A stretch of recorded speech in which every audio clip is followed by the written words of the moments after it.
Gordon Highland is perhaps best known for his frequent appearances on other authors' acknowledgement pages. His latest novel, Flashover, and then he's got stage directions, Hold Up Book. Hey, one-handed, baby. His latest novel, Flashover, came out earlier this month and is on sale here tonight. Before that, he wrote major inversions and a bunch of short stories in various publications. You can find all that shit linked up to his site at gordonhighland.com. He's also the guy who was up here playing with the band Winebox, and you can find them on Facebook at WineboxKC. Don't believe a word he says. Gordon, it's time to get sexy, baby. Come up here. Give it up for Mr. Gordon Highland.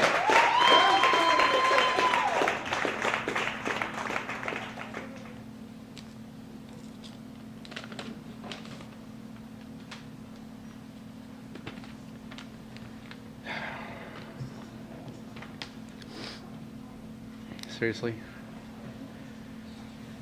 You're being robbed, he says, glancing down at the pages and immediately regretting the words tumbling from his dummy mouth. Not all of you, just, of course. And I don't mean robbed in the sense that sitting through this hack reading is a waste of your time. Please forgive my absence, by the way, and for delegating these words to my dim-witted proxy, Gordon here.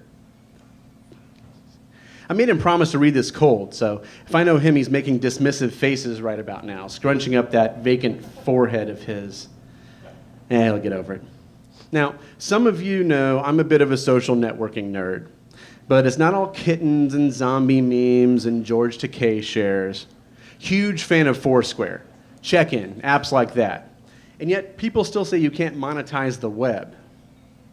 Lindsay, you remember your trip to Puerto Vallarta?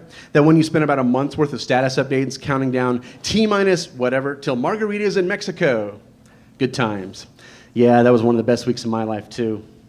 See, I don't get HBO at home.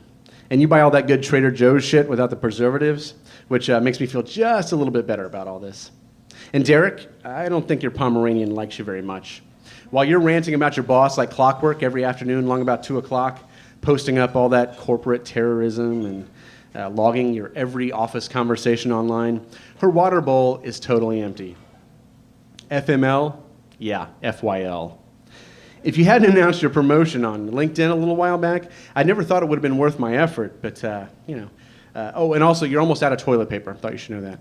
Point being, I want to thank all of you for hitting attend on the Facebook invite, especially those of you who live alone, or were courteous enough to say that you'd be bringing your husband along.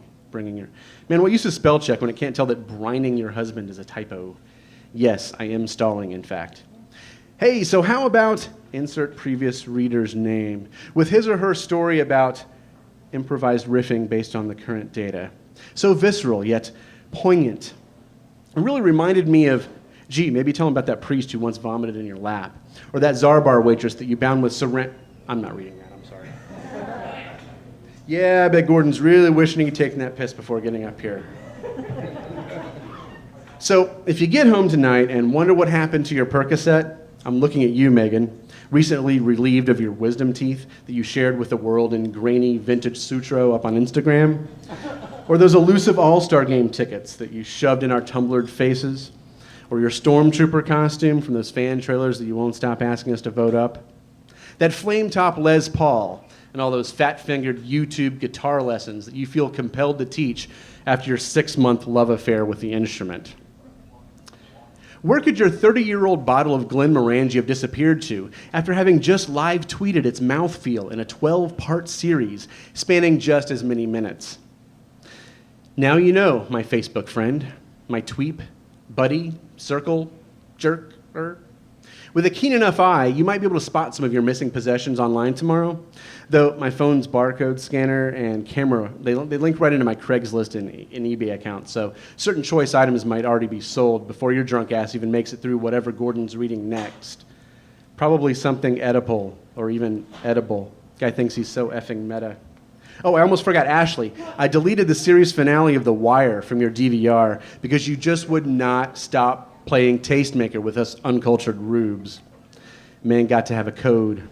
And should Mad Men not get recorded on Sunday night, it's because the DVR somehow got filled up with a Sabado Gigante marathon. You're welcome. Oh, and if you find the elastic should be just a little stretched out, a little more stretched out on your laciest unmentionables, well, that was somebody else. Again, thanks for coming and for not being home. Yours in spirit and larceny, Caleb J. Ross. I'm so sorry. All he told me was he was going to be late. So. P.S. Gordon, I'm hoping you still keep your rubbers in that Pepe Le Pew cookie jar on the nightstand. Might not want to read that part out. Okay.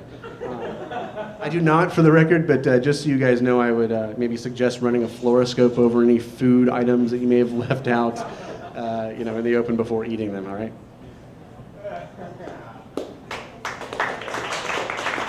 Thank you. Appreciate that. That is metafiction. For anybody who was wondering what metafiction is, that's it. Fiction that's aware of that it's fiction. Yeah. All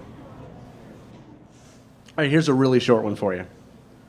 As the machine breathed on his behalf, she kissed his stitched brow and straightened her tube top for another night's work.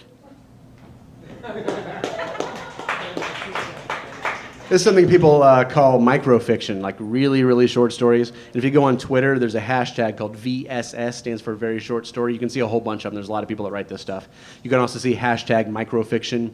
Other people call it hint fiction. It's just, the idea is to like engage the reader. You just give them just a little morsel, and then they fill in the rest of it. It's like that old joke when I told my mom I was doing a crossword once, and I said I'm looking for a 4-letter word for a woman that starts in UNT, that ends in UNT. She's like, Gordon. I'm like, oh, aunt, I'm sorry, I don't know what you were thinking. But, that's hint fiction. You let the reader fill in the gaps. I have more of those if you want. On to our next piece. I'm reading these, damn it. All right. He spent the entire morning in his cubicle wondering how secure those knots had really been. I'll let these sink in for you a little bit. I didn't even hear the verdict granting my freedom, only the jury foreman mispronouncing my name. The hourglass expired. She placed her least favorite finger upon the block and prayed for his ringtone. This is one of my favorites. He could write a book about not letting severed arms dictate the course of his life. Apologies to any paraplegics in the audience. Or quadriplegics. I don't want to leave anybody out. Some of them are more like just like one-liner jokes, like this one. I'm running out of patience, the medical transcriptionist typed as Dr. Hook paced the room. They first met in an erotic origami workshop. It's more of a story starter. You just kind of see where that one takes off from there. I don't really have anything else to offer on that one. The shutter clicked, and he knew he could never again work for PETA. You getting all this?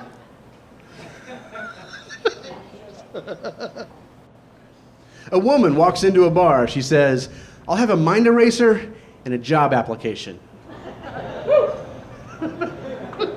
That didn't happen to you guys, right? The miscarriage was actually a blessing to her presidency. Lose the dress, keep the shoes, he said as he squeezed the clown's nose. Last one. I don't even know what this means, really. She moistened at the warring servos of the red box. I don't know what that is. That's called hint fiction, little pieces of microfiction for you guys. It's a short story. It's one of my favorites of mine from an anthology that is called In Search of a City, Los Angeles in 1,000 Words. And what happened here is the editor took a whole bunch of hipstamatic pictures with his iPhone. It's a photo book with a lot of stories in it. And each story is inspired by one particular photo that those invited selected. And the the photo that I chose was taken looking directly up underneath a billboard, straight from the bottom up in the sky, near Sunset Boulevard in Los Angeles. And this is called Fry Girl, F-R-Y, girl.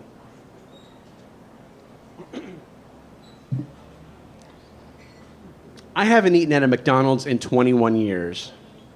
Not that I miss the calories, or really even count them anymore. I haven't since junior high, when it was my mother's primary job. amateur dietitian, cosmetologist, astrologist, and talent manager with a client list of one. She'd gone so far as to deputize my best friend Chelsea to observe my feedings in the wild, to observe every Triscuit and licorice rope whenever we girls escaped Mom's purview. 1,200 calories left little in the tank for nightly mischief. This is from a female point of view, by the way, in case that's not obvious.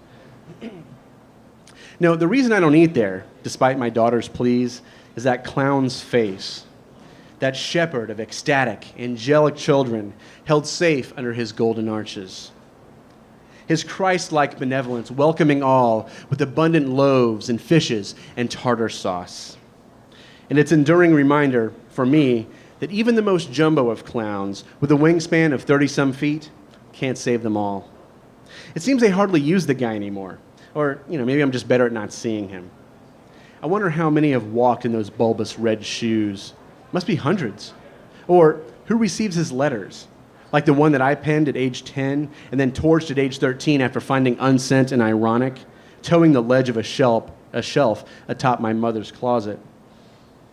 What I hadn't understood about child modeling is that it's not about the beauty that we nurtured, rather adult nostalgia for innocence.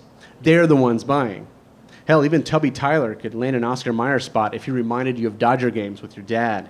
So I shouldn't have been surprised when the agency cast Chelsea over me to pose with that bag of fries. It would be another year before orthodontics began their tectonic wrenching against the gap between her front teeth, but that didn't matter. In her overalls and ponytail, she embodied good times and great taste, the airbrushed radiance and whitewashed memories of youth. A smile alight with a gratitude that parents could hope to elicit only by yielding to their child's fast food cravings. You'd never know it from actually looking up at the billboard, but neither of us got to meet the redheaded mascot that day. A food stylist arranged Chelsea's prop fries with floral precision. Photo assistants thrust meters in her face, and the most beautiful Mexican woman I'd ever seen painted and dabbed at Chelsea's flaws intermittently. From the darkness, the greasy, unshaven photographer barked demands en Espanol while bobbing his silhouetted head to the George Michael song emanating from a trebly radio. Chelsea's father paced the studio's periphery with a finger in his ear, feigning important calls on his new mobile phone. I now realize how difficult it would have been to wrangle all those kids into a single perfect frame, even for only 1/250th of a second. Hovering near the catering table, I watched as an army of onlookers judged their subject safely from the fringe, while my friend stood alone before each strobe flash, absorbing its glory while it leached grafts off of her soul. No one could have imagined that this scene would later be reenacted months later on location. We lived in the valley at the time, but we kept finding excuses to make our parents detour up Sunset to pay homage to that colossal yellow ad on our suddenly frequent jaunts to Melrose. They wouldn't drop us off, though. I think Mom was more concerned I'd find a bakery than to get swallowed up in the depravities of the Strip. I never was able to get any decent photos of both Chelsea and McChelsea in the same shot. Unfortunately, others' telephoto lenses did capture this in far more dramatic and public fashion later. That job should have been a jumping-off point for more modeling work. But her new braces, coinciding with uncooperative volcanic skin and widening fissures in her parents' marriage, she had neither the stuff nor the support for the business anymore. My own mother's roster was full, she claimed, with my occasional catalog shoots and my lone Ralph's commercial. Any jealousy that I'd borne over Chelsea's window of national exposure remained private, to spare her the piteous conversation that would no doubt unfold. This is how we found ourselves standing in the billboard's imposing shadow late one fall afternoon, having stowed away in the becks of Dex Haley's pickup truck on his way to Tower Records. When I noticed the rope spooled around her arm as she sized up the height to the suspended ladder, my head was already shaking in refusal. It took her several tosses to catch it over a rung, but by the time I opened my eyes, she'd pulled herself up and climbed halfway up the scaffold. Once there, her shoes clanged against the metal planks as she paced its length and beckoned me to join her. 48 feet long, she said, brushing her palms against the hand-painted sheets and feeling for seams. God, it's windy. Wearing the same overalls and ponytail as her perfect, smiling giant from before. I whisper-screamed for her to come down. She squinted into the western sun. I thought I'd be able to see the pier. Soon, a crowd of freaks tourists and responders gathered for the spectacle, none braving the latter because of her threats. She would talk only to me, and I remember nothing of my breathless climb. Shutters clicked, a reporter primped. No stylist tamed our blowing hair, and only natural light bathed us in the golden hour while I held her trembling hand and promised her everything until the fire engine arrived. 3 years later, out of juvie and skipping school in whatever district her father now lived, Chelsea made her way back atop the scaffold of her own personal Hollywood sign. The ad had long since been replaced by models enjoying their food, folks, and fun. Dominating the skyline 1 block away, a 14-foot Richard Gere leaned against Julia Roberts in her thigh-high boots and fuchsia tank top. This time, there were no friends, no photo ops, no shouts of encouragement as she cast herself into the hardened boulevard sidewalk. Thank you. That's it for me.